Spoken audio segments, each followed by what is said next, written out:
Panorama group, जो सोचता है वो करता है। आपके अपने सपनों का आशियाना।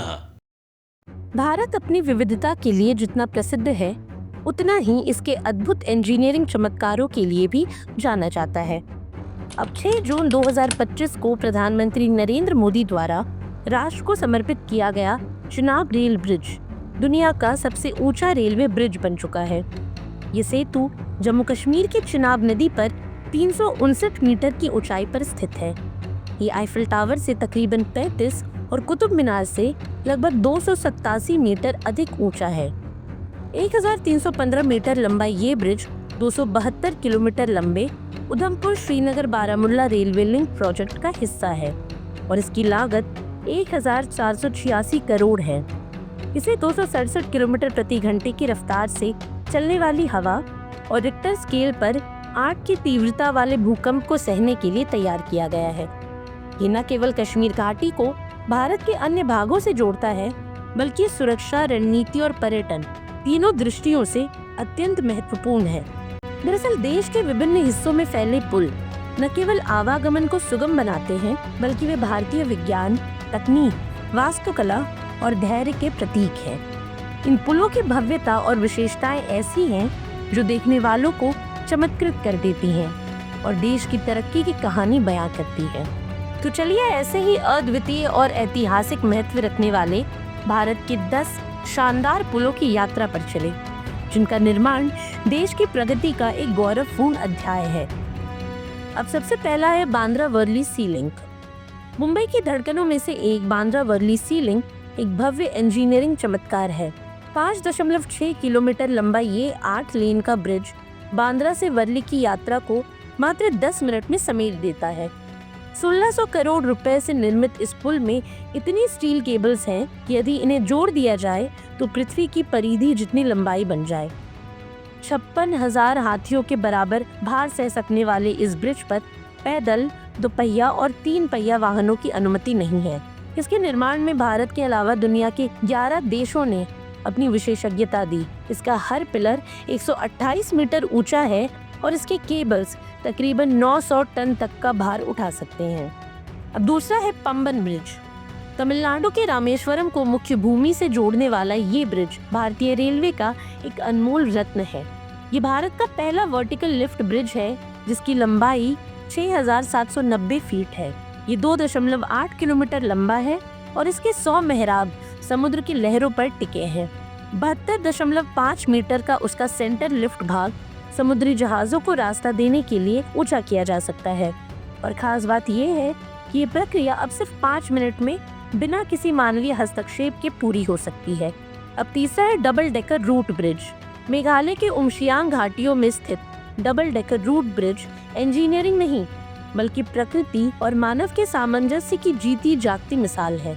ये लिविंग ब्रिज रबड़ के पेड़ों की जड़ों से बना है, जिसे तैयार करने में 25 वर्ष लगे और ये 50 लोगों का भार सहने की क्षमता रखते हैं।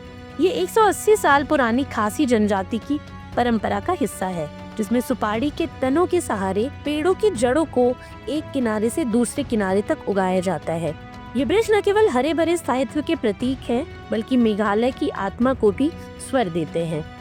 अब चौथा है हावड़ा ब्रिज। कोलकाता में हुगली नदी पर बना हावड़ा ब्रिज या रविंद्र सेतु एक कैंटिलीवर ब्रिज है, जिसमें एक भी नट बोल्ट नहीं लगा है। 1943 में आम जन के लिए खोले गए इस ब्रिज को दूसरे विश्व युद्ध के दौरान बिना उद्घाटन के उपयोग में लाया गया।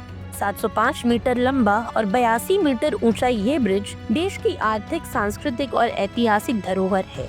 ये रोजाना लाखों लोगों की आवाजाही का माध्यम है और अब कोलकाता की पहचान बन चुका है। अब पांचवा है राम झूला। उत्तराखंड के ऋषिकेश में स्थित राम झूला केवल एक पुल नहीं, बल्कि आध्यात्मिक नगरी को जोड़ने वाली एक सजीव कड़ी है। 1986 में बनकर तैयार हुए इस झूला पुल की लंबाई 220.4 मीटर है। 21 मीटर ऊंचे टावर और मजबूत स्टील के रस्सों पर टिका ये पुल देखने में जितना आकर्षक है, उतना ही मजबूत भी है। इसका नाम शुरुआत में शिवानंद झूला था, जो आगे चलकर राम झूला के नाम से प्रसिद्ध हुआ। अब छठा है लक्ष्मण झूला। गंगा नदी पर बना लक्ष्मण झूला ऋषिकेश की पहचान है। 1929 में बनकर तैयार हुआ ये 124 मीटर लंबा और 6 फुट चौड़ा पुल इंजीनियरिंग का एक अनमोल उदाहरण है। ये राज्य का पहला सस्पेंशन ब्रिज था जो हल्के वाहनों के लिए उपयुक्त था। हालांकि अभी ये सुरक्षा कारणों से बंद कर दिया गया है, लेकिन इसकी ऐतिहासिक महत्ता आज भी अमूल्य है। अब सातवां है सिंगशोर ब्रिज। सिक्किम के पश्चिमी भाग में स्थित ये सस्पेंशन ब्रिज एशिया का दूसरा सबसे ऊंचा पुल है। समुद्र तल से 198 मीटर ऊंचा और 240 मीटर लंबा ये पुल एक और रोमांच देता है तो दूसरी ओर पहाड़ी जीवन की कठिनाइयों को आसान बनाता है। इसका निर्माण 2000 के दशक में हुआ था और ये आज भी अपने क्षेत्र के लिए लाइफलाइन के समान है। अब आठवां है राम सेतु। रामेश्वरम से श्रीलंका के मन्नार द्वीप को जोड़ने वाला राम सेतु, जिसे एडम्स ब्रिज भी कहा जाता है, धार्मिक और वैज्ञानिक दृष्टि से अत्यंत महत्वपूर्ण है। ये 48 किलोमीटर लंबा प्राचीन पुल चूना पत्थर से बना है और इसके बारे में धार्मिक कथाएं भी प्रचलित है। वाल्मीकि रामायण के अनुसार भगवान राम ने राम सेतु को वानर सेना की सहायता से माता सीता को बचाने हेतु बनाया था। कुछ रिपोर्टों के अनुसार 1480 तक ये ब्रिज समुद्र के ऊपर दिखता था, लेकिन अब ये जल समाधि ले चुका है। हालांकि इसकी ऐतिहासिक और धार्मिक महत्ता आज भी कायम है। अब 9वें नंबर पर है अन्नाई इंदिरा गांधी रोड ब्रिज। रामेश्वरम को मुख्य भूमि से जोड़ने वाला ये पुल पंबन रेलवे ब्रिज के साथ स्थित है। 2.34 किलोमीटर लंबा ये पुल साल 1988 में तत्कालीन प्रधानमंत्री राजीव गांधी द्वारा जनता को समर्पित किया गया था। इसका सौंदर्य, तकनीक और समुद्री परिवहन से तालमेल अद्वितीय है। और आखिर में बात करते हैं सराय घाट ब्रिज की। असम में ब्रह्मपुत्र नदी पर बनाया गया सराय घाट ब्रिज एक रेल कम रोड ब्रिज है। ये असम राज्य में इस तरह का किसी नदी पर बना पहला ब्रिज है। इसकी लंबाई 1492 मीटर है। इस ब्रिज पर सड़क की चौड़ाई 7.3 मीटर है और इस ब्रिज का निर्माण साल 1959 से 1962 के बीच किया गया था और तब इसकी लागत 10.6 करोड़ रुपए थी। 23 सितंबर 1962 को इस ब्रिज से पहला रेल इंजन गुजरा। ये ब्रिज पूर्वोत्तर को पूरे भारत से जोड़ने के लिए जाना जाता है। अब गौरतलब है कि भारत के ये ब्रिज न केवल भौगोलिक बाधाओं को पार करते हैं, बल्कि समय, सभ्यता और संस्कृति को जोड़ने वाले ऐसे सेतु हैं जो आने वाली पीढ़ियों को हमारी इंजीनियरिंग, धैर्य और दूरदर्शिता की कहानियां सुनाते रहेंगे। ये संरचनाएं हमें याद दिलाती हैं कि जब इच्छा शक्ति, वैज्ञानिक दृष्टिकोण और सांस्कृतिक संवेदना एक साथ मिलती है तो असंभव को भी संभव बनाया जा सकता है।